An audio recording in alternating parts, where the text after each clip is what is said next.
Hi there, my name is Eric Smith. I'm with Forest River Coachman Class A Division. Going to do a general overview for you today just on care and maintenance. This is a huge topic and very important that you keep up on this on your motorhome. Obviously way outside of the scope of a video that you'd sit and watch. So we're going to hit the highlights here, give you a couple general rules to follow, and then finish it up, and then we'll get you directed where you can get all that information in more detail toward the end of the video. So anytime I look at a motorhome, I kind of take a top-down approach on the care and maintenance on it. Anything that happens on the top of your motorhome is going to be a detriment to the rest of your motorhome. Always make sure roof seals are cared for. It's one of those areas that's easily overlooked, but it's also easily compromised. A lot of the campgrounds, even running down the roads when you're dealing with a Class A motorhome, just the sheer height of it. You know, in the eye of a semi, you're probably running around about as high as anything on the road. You can get low-hanging branches, parking in tight spots in the campground. Very easy to compromise your seal on top of your roof. The motorhome you see behind me here, this one actually has a fiberglass roof. It's a lot more resilient than, say, a TPO or a rubber roof would be. Our Pursuit lineup does still utilize that roof. Anything above that's going to have the fiberglass. Same thing though, you need to follow this. Make sure that you're keeping up on your roof, especially if you have yourself in an area where you think that it might have been compromised.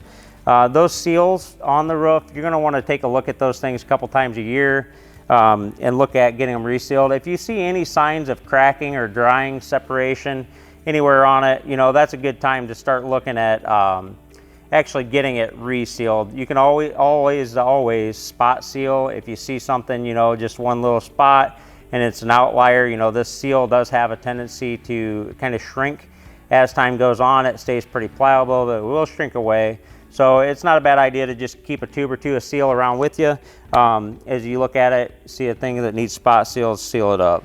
The rule on the roof, mild soap. You don't want to use anything that's going to compromise the integrity of the seal. It's pretty safe. Anything that you'd use on your car, you're pretty safe with here as far as washing. Really, household dish detergent is really about the best thing to use on the roof. Just be mindful if you are doing that yourself. Take care to not be walking around on a slick surface, you know, and make sure that you're protected up there. Don't need anything happening that way. The other thing that you're going to want to check is your outside skin of your motorhome. Again, this is your first line of defense. You have seals in any of the areas where any moldings meet the sidewall. There's gaskets around these, gaskets behind the doors. Anything that's touching the skin of this motorhome up to and including your windshield is going to be a gasket and seal. We always try to make sure we maintain 2 layers of protection on that. Having one behind and then what we consider a secondary seal.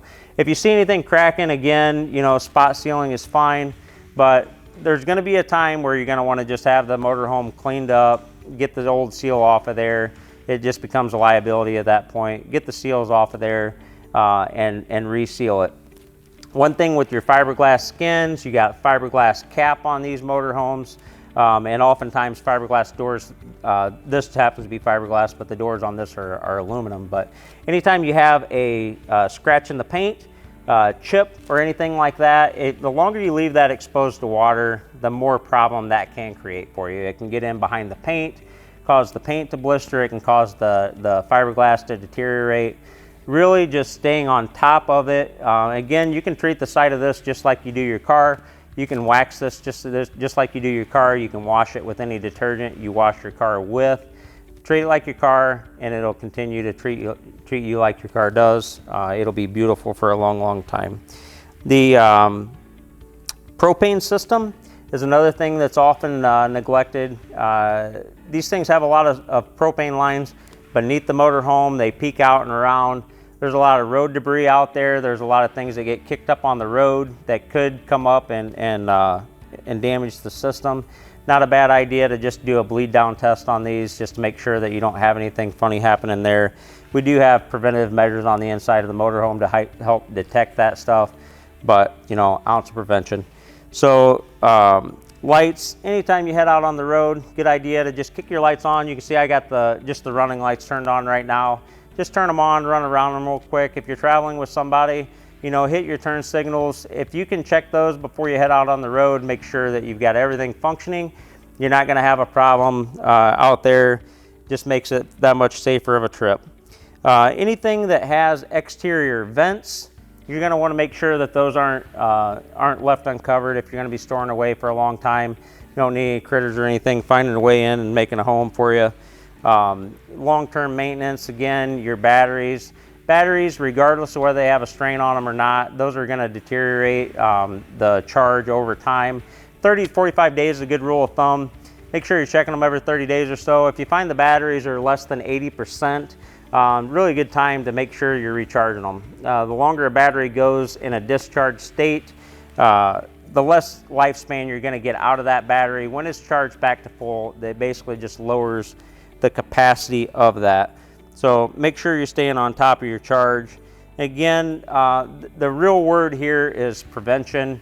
We're wanting to jump into this. Anytime we see a defect, make sure you just get it cleaned up. Make sure that it's dealt with quickly before it becomes more of an issue for you. We have a huge list of things that expounds on this 10 times on our website. Utilize that. It'll run you through all this step by step, some of the proper materials to use, those sort of things. You can find that at coachmanrv.com. You can reach out to us on Facebook also. Right in the top corner of our Coachman RV website, you're going to click on that and you'll see a digital owner's manual. This will be one of the subfolders. Look at it, read it, learn it, and we thank you for your business, folks.